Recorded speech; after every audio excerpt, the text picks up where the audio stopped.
पहिल की ससुरार में सुतल रहबू पिया के कबार में।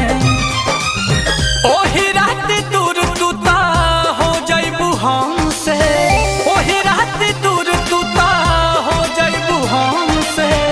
आई जब याद मुहवा फेरबू बलम से।